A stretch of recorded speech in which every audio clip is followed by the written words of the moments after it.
Hello बच्चों, कैसे हैं आप सभी। आपका स्वागत है आपके अपने YouTube channel math king maker में। और आज हम पढ़ने वाले हैं क्लास 6 का chapter 3 that is playing with numbers. और उसमें हम आज डे 1 डिस्कस करने वाले हैं, मतलब आज हम ये चैप्टर शुरू करने वाले हैं। ठीक है, already we have uploaded first and second chapter, so I hope आपने वो वीडियो देखे होंगे। ओके, सो आपको समझ आए होंगे। सो आज हम डिस्कस करेंगे arranging numbers in terms of factor. देखो, आपने फैक्टर सुना होगा कि फैक्टर क्या होते हैं। जैसे मान लेते हैं कि आपके पास 12 डॉट्स हैं।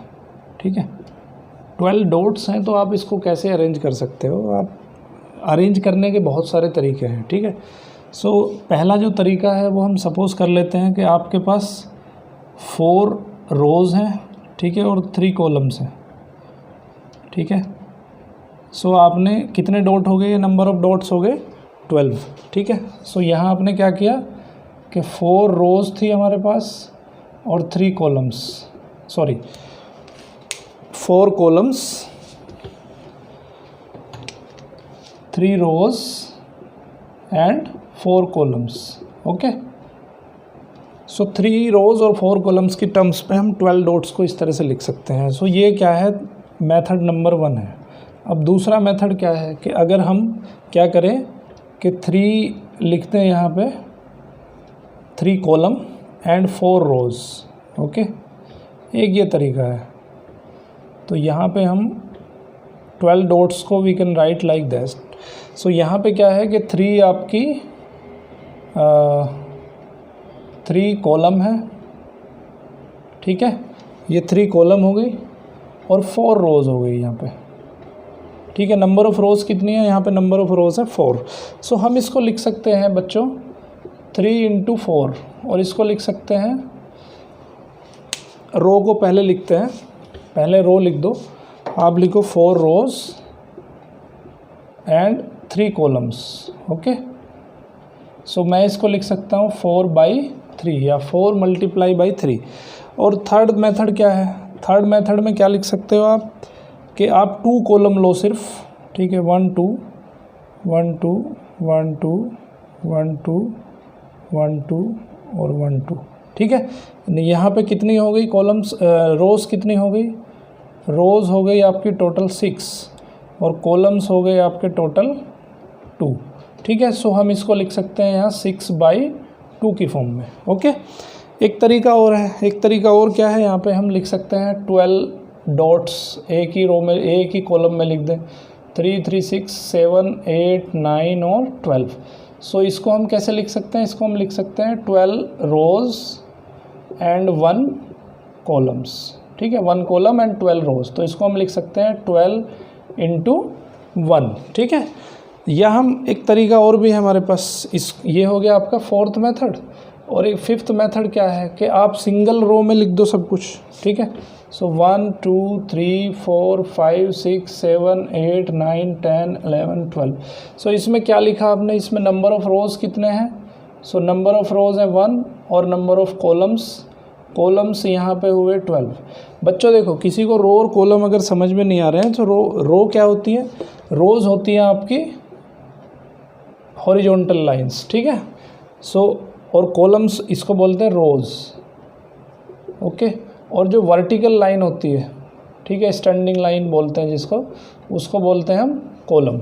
ठीक है, सो यहाँ पे देखो, जो स्टैंडिंग लाइन है ये कितनी है, ये 1 हो गई, ये 2 हो गई और ये 3 हो गई। ठीक है, और यहाँ पे जो वर्टिकल लाइन है, वर्टिकल लाइन कैसी हो गई, ये हो गई 1, ये हो गई 2, ये हो गई 3 और ये हो गई 4। तो जो वर्टिकल लाइन है उसको बोलते हैं हम कॉलम, और जो हॉरिजॉन्टल लाइन है, ठीक है, उसको बोलते हैं हम रोज़। ओके, सो इसे कहते हैं रोज़ एंड कॉलम्स। ठीक है, तो ये कंसेप्ट है। तो बच्चों यहाँ क्या करते हैं हम, देखो 3 4 जा कितना होता है, 12 होता है, 4 3 जा कितना होता है, 12 होता है, 6 2 जा कितना होता है, 12 होता है, 12 1 जा कितना होता है, 12 होता है, और 1 इंटू 12 कितना होता है, ये भी 12 होता है। ओके, सो आपने देखा कि हमने 12 को नंबर ऑफ़ फैक्टर्स, अब हमने 12 को लिखने के तरीके कई सारे हैं। ठीक है, एक 12 को लिख सकते हैं हम 3 इंटू 4, यानी कि हमें क्या सीखना है यहाँ पे, कंसेप्ट हमें ये सीखना है कि किसी भी नंबर को उसको उसके छोटे नंबर में मल्टीप्लाई करके कैसे लिख सकते हैं, ठीक है। सो ये जो हमने इसको इस तरह से लिखा है, ठीक है, अभी इसको नोट डाउन कर लो, अभी डिस्कस करेंगे थोड़ा सा ये क्या क्या कर रहे हैं हम, एक्चुअली क्या करना चाह रहे हैं, ठीक है, ये कंसेप्ट अभी समझ आ जाएगा। सो मैंने क्या लिखा था कि 12 को लिखने के मैंने बहुत सारे तरीके ढूंढे। तो पहला तरीका क्या है कि 1 × 12 लिख दो, ये भी 12 होता है, ठीक है। 3 × 4 लिख दो, ये भी 12 होता है। 4 × 3 लिखो, ये भी 12 होता है। और 2 × 6 लिखो, ये भी 12 होता है। 6 × 2 लिखो, ये भी 12 होता है, ठीक है। 12 × 1 लिखो, ये भी 12 होता है। ओके, सो ये सब मेथड है, 12 लिखने के तरीके हैं। तो अब इनको क्या कहते हैं, ये जो मैंने मल्टीप्लिकेशन के रूप में लिखा है, इनको क्या कहते हैं, इनको कहते हैं इसके फैक्टर्स, ठीक है। सो अभी जो हम पढ़ने वाले हैं फैक्टर्स पढ़ने वाले हैं। सो 12 यहाँ पे लिखा है, तो 12 के फैक्टर कौन कौन से होंगे, वो मतलब 12 को किस किस के मल्टीप्लिकेशन के रूप में हम एक्सप्रेस कर सकते हैं, ठीक है। जैसे यहाँ पे 12 को हमने किस में एक्सप्रेस किया, एक एक्सप्रेस किया हमने 1 के मल्टीप्लिकेशन में, और एक एक्सप्रेस किया हमने 12 के मल्टीप्लिकेशन में। यहाँ क्या किया हमने, 3 और 4 लिखा, यहाँ पे क्या लिखा, 4 और 3 लिखा, यहाँ पे क्या लिखा, 2 और 6 लिखा, यहाँ पे 6 और 2 लिखा, यहाँ पे 12 और 1 लिखा, ठीक है। तो अब इसमें से यूनिक चीज़ें छाट लो आप। यूनिक चीज़ें क्या छाटी आपने भाई, एक तो 1 है, ठीक है, एक यहाँ पे 2 भी है, एक यहाँ पे 3 भी है, 4 भी है, 6 भी है और 12 भी है। ओके, सो यहाँ पे आपने कुछ कलेक्शन किए, यूनिक कलेक्शन, जो क्या है 1 2 3 4 6 एंड 12, ठीक है। सो जो ये यूनिक कलेक्शन आपने बनाया है, इस यूनिक कलेक्शन को कहते हैं हम factors. Okay, this unique collection is known as factors. So अगर कोई आपसे पूछता है कि 12 के फैक्टर्स क्या क्या हैं, सो यहाँ पे अगर आपसे कोई पूछता है कि फैक्टर्स ऑफ 12 कौन कौन से हो गए, 1 2 3 4 6 एंड 12। ओके, तो अभी देखो यहाँ पे कुछ ऑब्जर्वेशन यहाँ पे निकल के आते हैं कि फैक्टर्स ऑफ 12 आपने लिख दिया, ओके, बट एक चीज़ आपने देखी होगी कि यहाँ पे 1 आया है और एक यहाँ पे 12 आया है, ठीक है। सो यहाँ पे दो चीज़ें निकल के आती हैं कि किसी भी नंबर का अगर फैक्टर फाइंड करना हो तो दो फैक्टर तो उसके आपको पता ही है, हमेशा वो होंगे ही होंगे। पहला फैक्टर क्या होगा, 1 होगा। सो 1 किसी भी नंबर का अगर फैक्टर फाइंड करना है तो वो पहला फैक्टर जो होता है वो 1 होता है ना। और फैक्टर का असली मीनिंग क्या होता है, फैक्टर का मतलब ये होता है कि भाई वो नंबर इस नंबर से डिवाइड हो जाना चाहिए। जैसे मैं कह रहा हूँ कि 12 का फैक्टर 2 है, सो 12 का फैक्टर अगर 2 है तो 12 से 2 को डिवाइड करेंगे तो यहाँ पे जो रिमाइंडर आना चाहिए, रिमाइंडर आपका 0 आना चाहिए, ठीक है। सो 2 से अगर हम 12 को डिवाइड करें तो 2 6 12, तो रिमाइंडर कितना आएगा, यहाँ पे 0 आएगा। ओके, 3 से अगर हम 12 को डिवाइड करते हैं तो 3 4 12, रिमाइंडर 0 आ गया। 1 से अगर 12 को डिवाइड करते हैं तो कितना आएगा, 1 12 1 1 1 2 आ गया, 1 2 2, ठीक है, रिमाइंडर कितना आ गया, 0 आ गया। 4 से डिवाइड करते हैं 12 को, 4 3 12, 0 आ गया। 6 से डिवाइड करते हैं 12 को, 6 2 12, रिमाइंडर 0 आ गया। 12 से डिवाइड करते हैं 12 को, 12 1 12, रिमाइंडर कितना आया, 0 रिमाइंडर आया। तो फैक्टर का कंसेप्ट समझ गए बच्चों। फैक्टर क्या है कि किसी भी नंबर को उसके ऐसे मल्टीप्लिकेशन में लिखना है जिससे कि वो नंबर डिवाइड हो सकता है, ठीक है। जैसे हमने 12 को लिख दिया किस में, 1 और 2 3 4 6 एंड 12, इनके मल्टीपल्स में हम इसको लिख सकते हैं, इनकी मल्टीप्लाई करके हम 12 बना सकते हैं, ठीक है। सो इन नंबर्स को these all numbers are known as the factors of a number. Okay, तो फैक्टर का क्वालिटी क्या है कि कोई भी अगर किसी नंबर का फैक्टर है तो वो उसको कम्प्लीटली डिवाइड करेगा, मतलब रिमाइंडर उसका 0 आएगा, पहली चीज़। दूसरी चीज़ क्या है कि कोई भी फैक्टर, किसी नंबर का अगर आपको फैक्टर फाइंड करना है तो 1 एक फैक्टर होता है किसी भी नंबर का, और वो number itself, that number itself is a factor of that number. Okay, वो नंबर खुद भी अपना फैक्टर होता है एक, ओके, और उसके और भी आप फैक्टर फाइंड कर सकते हो, यानी कि ऐसे नंबर आपको फाइंड करने हैं जिनसे वो नंबर डिवाइड हो जाता हो। सो इन नंबर्स को कहते हैं हम फैक्टर ऑफ एनी नंबर। बच्चों, फैक्टर का कंसेप्ट समझ आया आपको? चलो अभी 1-2 एग्जांपल्स और लेते हैं। तो हम जैसे मान लेते हैं कि 24 लिया हमने, ठीक है 24। तो बच्चों देखो सबसे पहले हम शुरुआत करते हैं 2 से। हम चेक करेंगे कि क्या 2 इसका फैक्टर है। तो अगर इसका 2 फैक्टर होगा, देखो पहला फैक्टर तो 1 आ जाएगा, सबका फैक्टर 1 होता ही होता है, तो एक फैक्टर तो आ गया आपका 1। अब हम इसको चेक करेंगे कि क्या ये 2 से डिवाइड हो सकता है। सो 2 से डिवाइड करके देखेंगे, 2 1 जा 2, 2 2 जा 4, रिमाइंडर कितना आया 0 आया, मतलब 2 भी इसका एक फैक्टर है ना। अब हम इसको 3 से डिवाइड करके देखेंगे, 3 8 जा 24, 0 आ गया। सो 3 से देखो, इसको शॉर्टकट में भी आप चेक कर सकते हो। चेक कैसे करोगे आप इसको पहले 2 से देख लो 2 की टेबल में आता है कि नहीं आता है, फिर 3 से देख लो 3 की टेबल में आता है कि नहीं आता है।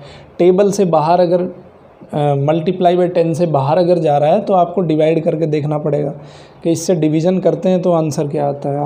अब आपका जो रिमाइंडर आना चाहिए वो 0 आना चाहिए। ओके, अब हम इसको 4 से डिवाइड करके देखते हैं। सो 4 से जब 24 को डिवाइड करेंगे, 4 6 जा 24, सो आंसर 0 आएगा। तो इसका 4 भी एक फैक्टर है। 6 से डिवाइड करके देखेंगे, 6 4 जा 24, रिमाइंडर 0 आ गया। सो 5 से तो डिवाइड करके देखा नहीं हमने, 5 से भी डिवाइड करके देख लेंगे, 5 4 जा 20, तो रिमाइंडर कितना आता है 4 आता है। इसका मतलब 5 इसका फैक्टर नहीं हो सकता है, तो इसका फैक्टर हो जाएगा 6। अब हम इसको 7 से देखते हैं डिवाइड करके, ठीक है 7 3 जा 21, तो यहाँ पे भी रिमाइंडर 3 आता है, तो 7 भी इसका फैक्टर नहीं है। अब 8 से देखते हैं, 8 3 जा 24, तो रिमाइंडर 0 आया, मतलब 8 भी इसका एक फैक्टर है, ठीक है। 9 से देखते हैं डिवाइड करके, 9 2 जा 18, रिमाइंडर 6 आया, मतलब 9 भी इसका फैक्टर नहीं है। 10 से डिवाइड करोगे 10 भी नहीं आएगा, 11 से डिवाइड करोगे, या आप डिवाइड करके देखना, ठीक है 11 से डिवाइड करोगे नहीं आएगा, 12 से डिवाइड करेंगे तो आ जाएगा, ठीक है।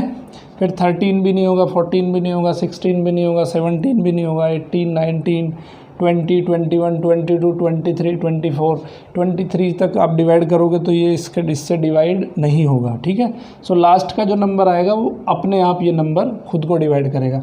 सो बच्चों देखो, आपने देखा कि 24 के जो फैक्टर हो गए वो कितने सारे फैक्टर हो गए, ठीक है। सो आपको क्या करना है कि डिवाइड कर करके देखना है नंबर से।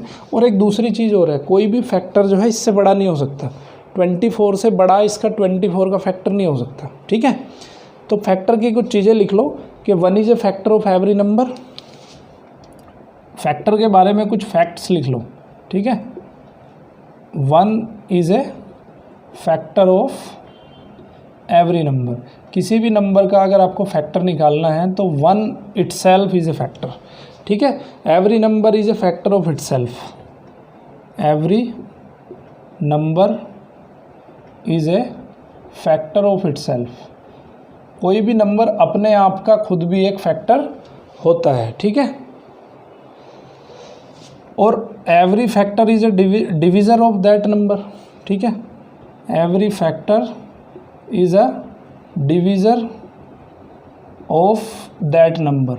वो जो नंबर है उस नंबर के वो फैक्टर जो है डिविज़र होंगे, उसको डिवाइड करेंगे कंप्लीटली, ठीक है। और है every factor is less than और इक्वल टू। देखो कोई भी फैक्टर जो 24 का है वो 24 से ग्रेट नहीं हो रहा है, ठीक है। आइदर इट इज़ 24 और lesser than 24। So every factor is equal to और लेस देन द नंबर, ठीक है। जो नंबर का फैक्टर आप निकाल रहे हो आइदर उसके इक्वल होगा या उससे छोटा होगा, ठीक है। और लास्ट बात क्या है कि ये जो फैक्टर हैं इनको आप काउंट कर सकते हो, ठीक है। जैसे 1 2 3 4 5 6 7 8, तो 24 के फैक्टर कितने आए, 8 फैक्टर आए, ठीक है। सो दे आर फाइनाइट। फाइनाइट का मतलब है कि उनको आप काउंट कर सकते हो, काउंट करके बता सकते हो कि भाई 24 के जो फैक्टर्स हैं कितने हैं। So number of factors are countable. Number of factors are countable, ठीक है। उनको आप काउंट करके बता सकते हो। ओके, सो आई थिंक ये फैक्टर्स आपको बहुत अच्छे से समझ आ गए होंगे। अब मैं कुछ आपको क्वेश्चंस देता हूँ, ठीक है। क्वेश्चंस आप फटाफट नोट करो, आपकी बुक में भी दिए हुए हैं, बट मैं भी कुछ अपनी तरफ से क्वेश्चन देता हूँ। सो फटाफट लिखो। आपको क्या करना है, आपको फैक्टराइज करना है। मैं कुछ नंबर देता हूँ, उनको फैक्टराइज करके बताना है कि कितने उनके फैक्टर हैं, कौन कौन से उनके फैक्टर हैं, ठीक है। सो फैक्टर जो करते हैं हम उसको कहते हैं हम फैक्टराइजेशन। ठीक है, factorise the following, factorise the following numbers. Okay, कुछ नंबर हैं आपको फैक्टराइज करने हैं। जैसे मैं लिखता हूँ 30, एक नंबर 30 लिखा और एक नंबर लिखा मैंने 15 और 7 और 50, ठीक है, और एक नंबर लिखा मैंने 75। तो इनके आपको क्या बताने हैं, इनके बताने हैं आपको फैक्टर्स के कौन कौन से फैक्टर होंगे। ठीक है, अब फैक्टर से आगे एक चीज़ आती है, उसको बोलते हैं मल्टीपल। ठीक है बच्चों, अगर किसी क्वेश्चन में आपको डाउट आ रहा है तो आप कमेंट बॉक्स में जाके लिख सकते हो और अपने डाउट पूछ सकते हो। ओके, सो अब बात करते हैं मल्टीपल के बारे में। ठीक है बच्चों, टेबल आपने सबने पढ़ी होगी कि 2 1 ज़ा 2, 2 3 ज़ा 2 2 ज़ा 4, 2 3 ज़ा 6, 2 4 ज़ा 8। ठीक है, सो ये टेबल्स आपने पढ़ी होगी सबने। ठीक है, 2 6 ज़ा 12, 2 7 ज़ा 14, 2 8 ज़ा 16, 2 9 ज़ा 18, 2 10 ज़ा 12। ओके, इससे आगे भी हम जा सकते हैं। तो ये बहुत काउंटलेस है, इसको हम काउंट नहीं कर सकते हैं। बहुत सारे ऐसे 2 के साथ मल्टीप्लाई करोगे, अब 2 मल्टीप्लाई बाई 11 लिख दो। ठीक है, तो ये कितना हो जाएगा, 22 हो जाएगा। तो कहीं इसका एंड हो सकता है क्या? कहीं भी नहीं होगा इसका एंड। बहुत आप इनफाइनाइट तक जा सकते हो। ठीक है, सो उसको काउंट करना बहुत मुश्किल है।